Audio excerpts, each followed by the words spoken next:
All I wanted to do was play with you. Hi, Assalamualaikum semua orang. Kamar Nasim here. I hope you're in a good mood today because it's a good day to have a good day. So guys, hari ni kembali lagi kita di segmen Paranormal Story. Dan kali ni korang, Kama pernah cerita tentang kisah seram politeknik dekat Dungun, which is dekat Terengganu. Dan pemilik kisah tu ada sebut tentang Bukit Bau. Jadi Kama tertanya-tanya sebagai seorang warga Kuala Lumpur yang jarang-jarang sekali pergi ke Terengganu. Jadi Kama tak tahu cerita tentang Bukit Bau tu. So Kama tanya dekat subscriber Kama dan kebanyakan subscriber Kama ada yang dah tahu dan lebih banyak yang nak tahu. So bila Kama search dekat Google tentang Bukit Bau ni guys, memang 99% cerita tentang kisah seram di sebalik Bukit Bau ni. So korang dah ready ke belum nak dengar?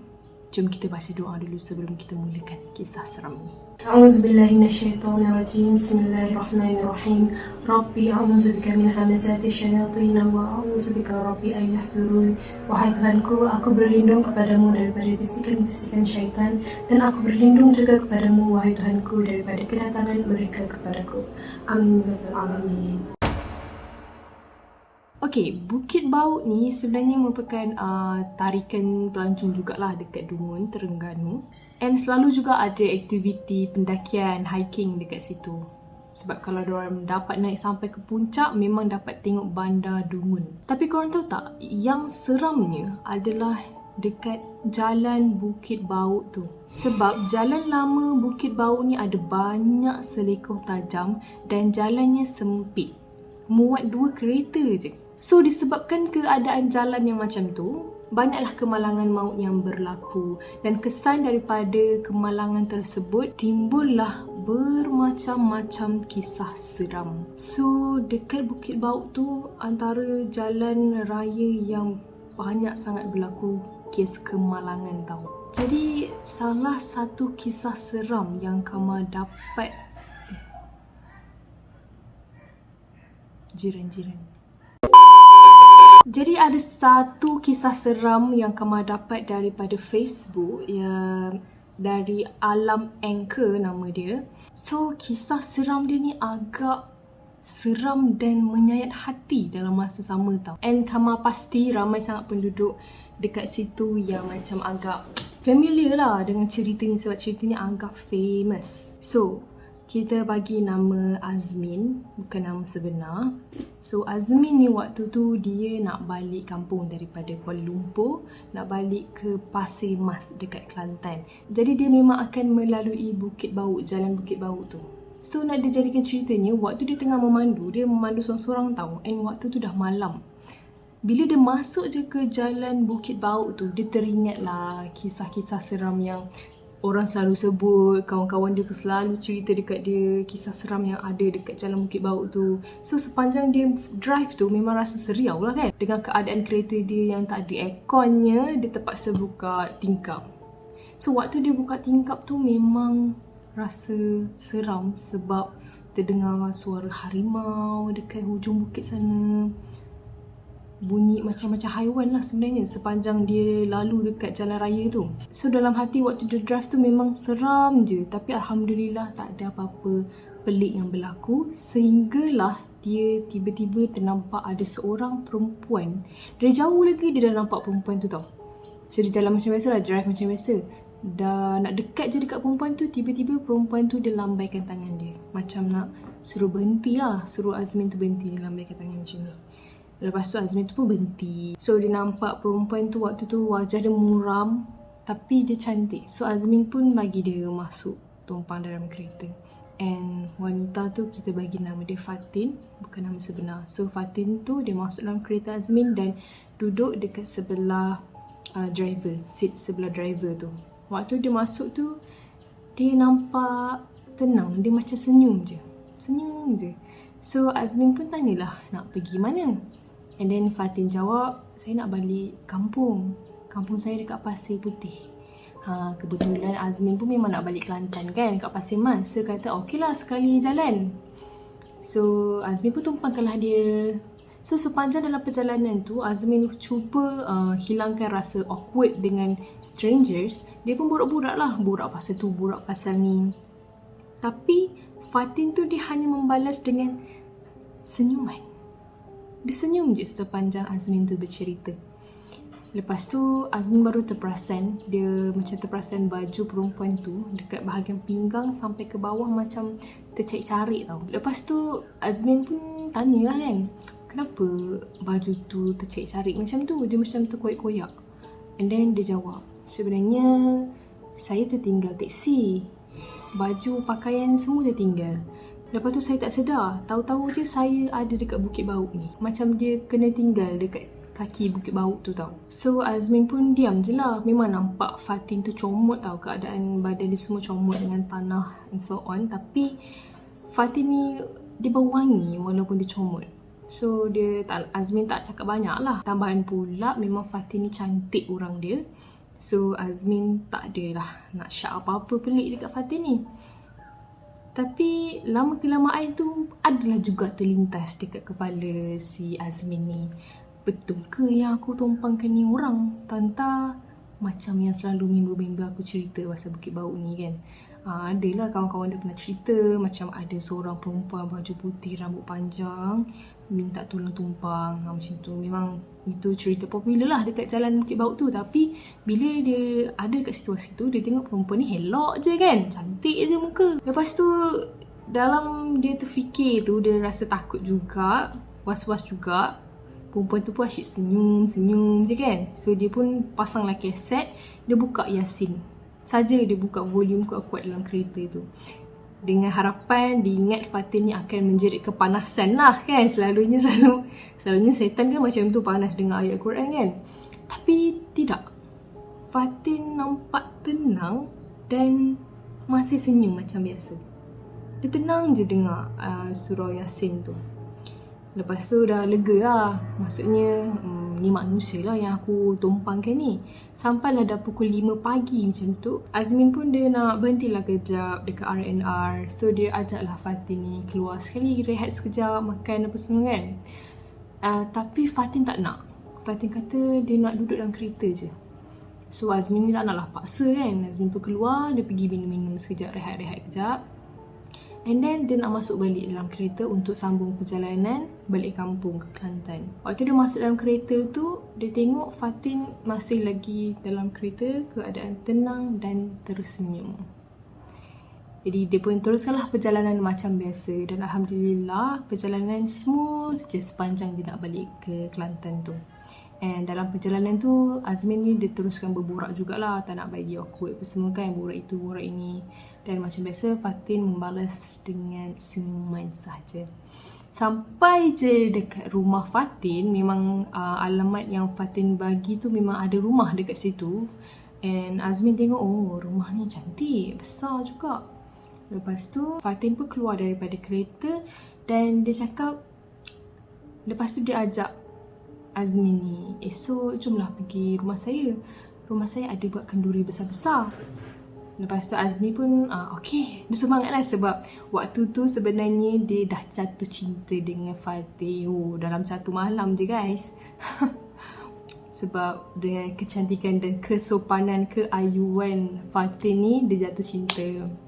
So dia macam excited lah nak pergi rumah dia esok kan, ada kenduri, nak jumpa mak ayah, jumpa keluarga Fatin. So waktu tu dia hantar Fatin pergi ke rumah, tapi dia tak adalah keluar sampai ke depan pintu rumah tu. Dia hanya dalam kereta dan tengok Fatin masuk ke rumah. Waktu tu memang nampaklah family Fatin buka pintu apa semua. So keesokannya dia memang tak sabar nak pergi rumah Fatin untuk pergi ke kenduri tu. Sampai je memang nampak ramai orang datang, ada makan minum apa semua, ada bacaan Yasin. So dia masuk-masuk nak carilah Fatin tapi tak jumpa.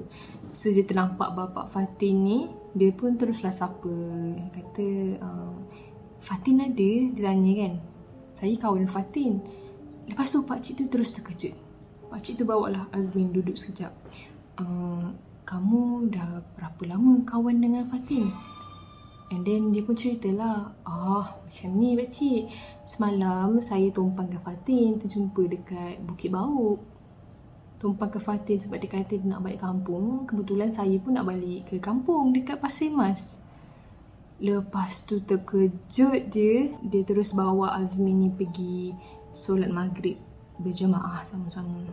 And then dah solat apa semua, Azmin ni pelik lah. Daripada tadi sampai tak nampak-nampak pun batang hidung Fatin ni. So dia pun terus tanya kan. So dia pun teruslah bagi tahu hajat dia kan. Sebenarnya dia minat dengan anak pakcik tu. Macam terus nak masuk Minang kau. Dia terus nak masuk Minang si Fatin ni. And then mak dia terdengar, mak Fatin ni terdengar, mak dia terus menangis. Mak dia menangis. And then adik perempuan Fatin ni, dia tolong redakan mak dia ni, usap-usap semua kan. Lepas tu Azmin pelik lah. Azmin pun dia punya rasa tak sabar tu, dia terus tanya dekat pakcik tu kan. Kat bapak Fatin, dia kata, pakcik, Fatin dekat mana? Lepas tu ayah Fatin tu dia tarik nafas dalam-dalamnya and bagi tahu dekat Azmin, sebenarnya anak dia Fatin dah meninggal dunia seminggu yang lalu. Fatin sebenarnya dah meninggal dunia seminggu yang lalu. Dan korang tahu tak Fatin meninggal macam mana? Dia terlibat dalam kemalangan jalan raya dekat Jalan Bukit Bauk tu. Waktu tu dia naik teksi dan dia nak balik ke kampung. Lepas tu teksi yang dia naik tu tertembung dengan lori yang bawa kayu balak. And then mayat Fatin ni dia tersepit tau. Jadi bomba terpaksa potong bahagian pinggang Fatin ni untuk keluarkan mayat dia. Ya Allah. Sedih kan? Dia macam seram tapi dia menyayat hati. Betul tak? Jadi sebenarnya kenduri yang kamu datang hari ni adalah kenduri arwah Fatin, anak kami. Bapak dia cakap, oh my god, ya Allah. Sedih tu, seminggu yang lalu kurang. So korang bayangkan, Fatin dia kata, dia ajak Azmin tu datang kenduri dia tu. Dia kata kenduri tu, kenduri besar-besaran. Sebenarnya kenduri untuk dia, ya Allah. Lepas tu menangislah diorang ziarah kubur Fatin. So sebab itulah Azmin nampak yang baju Fatin bahagian pinggang ke bawah tu macam tercarik-carik, koyak semua tu kan. Sebenarnya sebab itulah dia tersepit dekat situ. Jadi bomba terpaksa potong bahagian tu untuk keluarkan mayat. Allah Akbar. So itu kisah pertama. So kisah yang kedua ni guys pun berlaku dekat Jalan Bukit Bauk tau. Tapi alhamdulillah dorang ni selamat. Okay, so kisah dia bermula waktu tu ada dua orang sahabat ni, lelaki, dua-dua lelaki. Kita namakan Ahmad dengan Pijo. Ahmad dengan Pijo. So waktu ni dorang nak balik ke Dungun, dorang punya kampung halaman. And then Ahmad ni dia ajak lah Pijo tu balik sama-sama sebab dorang punya rumah dekat kan. So Ahmad dia ajak balik siang, pagi-pagi. Tapi Pijo ni dia prefer untuk drive malam. So Ahmad pun ikut je lah sebab Pijo yang drive. So malam tu dorang kena lalu Jalan Karak tau. Which is Jalan Karak tu ramai sangat orang tahu tentang kisah seram yang berada dekat Jalan Karak tu. Jadi dorang rasa sangat-sangat seriau juga, sama macam kisah tadi. Tapi yang ni dekat Karak tau. So waktu diorang melintas kat Karak tu memang dua-dua berdebar je hati. Lepas tu pandang juga kiri kanan, takut je ada menumpang ke apa kan. Tapi alhamdulillah sepanjang diorang lalu Jalan Karak tu tak ada apa-apa yang berlaku. Sampailah diorang tak sedar yang diorang sebenarnya dah sampai ke Jalan Bukit Bauk. Time ni Ahmad dia dah terlelap dah. Waktu dia terlelap ni Pijo tengah drive, Pijo dia terus kejutkan Ahmad. Weh, bangun. Sebab Pijo ni dia dah rasa tak sedar hati bila dia dapat tahu yang diorang sebenarnya ada dekat atas Jalan Bukit Bauk. Dan waktu tu memang dah tengah pagi buta lah. Lepas tu dia kejutkan Ahmad, suruh bangun. Dia ambil bangun, dia macam aduh kena teman member drive pula kan. So dia pun nak isap rokok lah. So dia isap rokok, dia buka tingkap. Dia buka je tingkap belah kiri tu, tiba-tiba Pijo kawan dia yang tengah drive tu terus, weh tutup, Allahu Akbar sambil drive. Kau nampak bayang tak kalau korang dekat situasi tu, ya Allah. Lepas tu kawan dia Ahmad ni gelabah lah kan, kenapa tiba-tiba Pijo ni cakap macam tu. Dia nak tutup je tingkap kat kiri tu, dia pusing kanan, tengok-tengok memang ada benda yang tengah terbang. Kelajuan dia sama dengan kelajuan kereta kancil yang diorang naik tu. Dia terbang kat sebelah kat sebelah tingkap. Lepas tu waktu dia nak tutup tingkap tu, terdengar ki benda tu.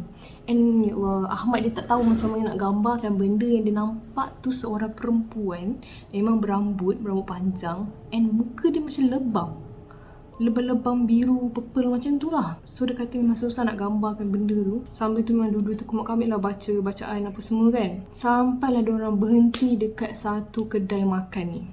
And then diorang cuba chill kejap, duduk makan minum kopi sekejap. And then diorang cerita balik, apa sebenarnya berlaku tadi ni? Apa benda yang kita nampak sebenarnya tadi tu? Lepas tu Ahmad ni dia tanya, sebenarnya waktu kau jerit tu kau nampak apa, Pijo? So Pijo kata, sebenarnya waktu kau buka tingkap tadi tu, kau buka je tingkap tu, benda tu sebenarnya dah masuk meluru dekat kau. Tangan dia dah mencekik dekat kau lah. Sebab tu aku duduk sapu-sapu muka. Seram gila tu. And Ahmad kata memang dia salute lah dengan kawan dia dalam keadaan ketakutan tu. Nasib baik dia boleh drive dengan elok. Kalau tak memang dah kegaung dorang. So ini memang antara salah satu punca kemalangan selain daripada jalan raya tu tak elok, adalah memang dihantui, diganggu dengan makhluk-makhluk halus yang ada dekat jalan raya tu. Sebab itulah ada yang hilang kawalan, jatuh gaung, aksiden, kemalangan, maut dan sebagainya dekat jalan Bukit Bau tu. And Kama ada satu lagi kisah yang agak popular dekat Bukit Bau ni, iaitu banglo Bukit Bau, rumah banglo. So ada satu pakcik ni, kita panggil nama dia Yusof, bukan nama sebenar. Ini pun dapat sumber daripada internet, tapi kisah ni memang betul-betul terjadi, kisah benar. So waktu ni Pak Yusof sekitar umur 50 tahun macam tu, and dia pemandu teksi. So hari dah malam, biasalah malam-malam ni memang susah sikit lah nak cari customer kan. And then waktu tu pun hujan dah renyai-renyai macam tu. So dia drive sorang-sorang malam-malam tu, tiba-tiba ada satu perempuan, wanita yang stopkan kereta teksi pakcik ni. Lepas tu dia pun duduk lah dekat sebelah seat driver. And then Pak Yusof ni pun teruskanlah drive macam biasa. And then kadang-kadang dia macam jeling-jeling juga tengok, oh customer dia ni cantik orang ni. Lepas tu dalam perjalanan tu kan dah malam kan, and then hujan renyai lagi waktu tu. So keadaan dalam kereta tu sejuk lah, agak sejuk. Jadi Pakcik Yusof ni dia ambil lah kain pelikat dekat belakang kereta and bagi dekat customer dia, perempuan ni. Lepas tu perempuan tu memang nampak keadaan sejuk lah. Dia terus ambil, dia terus selubung dekat tubuh badan dia. Lepas tu pakcik tu teruskanlah perjalanan. Tiba-tiba perempuan tadi tu dia suruh Pak Yusof ni berhenti sekejap dekat satu tempat ni. Dia kata, sampai sini je lah pakcik, rumah saya dekat-dekat sini je. Lepas tu Pak Yusof tu pun berhentilah dekat situ, and dia memang nampak, oh cantik rumah. Rumah tu rumah banglo, and memang nampak sangat cantik dan mewah. Lepas tu perempuan tu keluar, and dia hulurkan pakcik ni RM50. Tapi pakcik tu tolak. Pak Yusof kata, tak apa, saya ikhlas. Sebab Pak Yusof kata memang sebelum ni, customer sebelum perempuan ni, dia memang bagi banyak tau daripada harga sebenar. So macam, tak apalah, ni ikhlas lah macam tu kan. Lepas tu pakcik tu dia bagi sekali kain pelikat tu sebab perempuan tu nak kena redah hujan sampai ke rumah dia. So pakcik tu suruhlah gunakan kain pelikat tu untuk tutup kepala dia kan. And then pakcik dia tu, and then Pak Yusof ni tengoklah sampailah perempuan tu masuk ke pintu rumah banglo tersebut. Lepas perempuan tu dah hilang dari pandangan dia, dia pun pergi teruskan perjalanan macam biasa. Sebulan lepas tu Pak Yusof ni dia hantar customer lagi dekat kawasan area situ. And then dia rasa macam nak terkencing sekejap lah, nak buang air kecil kejap dekat tepi-tepi jalan raya tu. So dia stop sekejap. Bila dia stop tu, dia baru teringat, ini jalan Bukit Bau. Dia teringat lah customer perempuan yang cantik, rumah besar banglo tu kan. So dia, waktu dia tengah kencing tu, dia macam usah-usah lagi kan, mana rumah banglo perempuan tu kan. Tengok-tengok yang ada dekat situ hanyalah hutan. Lepas tu dah selesai dia buang air kecil apa semua, dia pusing belakang, dia terkejut Sebab dia masih ingat kawasan itulah kawasan yang di mana dia berhentikan perempuan tu kan. And then dia terkejut sebab dia nampak ada satu pokok dahan yang besar, tiba-tiba tergantung satu kain pelikat yang masa tu tengah diterbang-terbang oleh angin masa tu. Apa yang dia lagi terkejutnya, kain pelikat tu adalah kain pelikat dia yang pakcik tu pernah bagi dekat perempuan tu. Tergantung dekat situ. Dia seram bila dapat tahu yang oh my god, kain pelikat tu memang ada dekat situ. Memang real. Maksudnya dia memang bagi kain pelikat tu dekat benda tu. Tapi Alhamdulillah nasib baik tak ada apa-apa yang berlaku dekat Pak Juso ni kan. Dia just gangguan-gangguan macam tu lah. So, selain daripada 3 kisah seram ni, ramai juga yang claim yang pernah lalu dekat jalan Bukit Bauk ni, diorang pernah ternampak askar Jepun tanpa kepala lalu lintas dekat jalan raya tu. Diorang pernah ternampak perempuan yang berambut panjang minta tumpang. Dan diorang selalu juga nampak haiwan-haiwan liar daripada Bukit Bauk tu lalu lintas dekat jalan raya itu tau. So itulah dia serba sedikit kisah tentang misteri jalan Bukit Bauk ni, yang sebenarnya quite famous tapi still ada juga yang tak tahu tentang misteri jalan raya ni. Jadi ya, sekadar peringatan, setiap benda yang kita nak buat, make sure kita minta pertolongan dari Allah juga. Sama macam masuk dalam kenderaan, kita baca doa kenderaan, kita minta tolong dekat Allah supaya kita selamat sampai ke destinasi. InsyaAllah dilindungi Allah. So guys, Kamal rasa itu saja kisah untuk hari ini. Kalau korang ada any suggestion, misteri yang korang nak tahu, korang boleh comment down below. So, thank you yang dah tengok video ni sampai habis.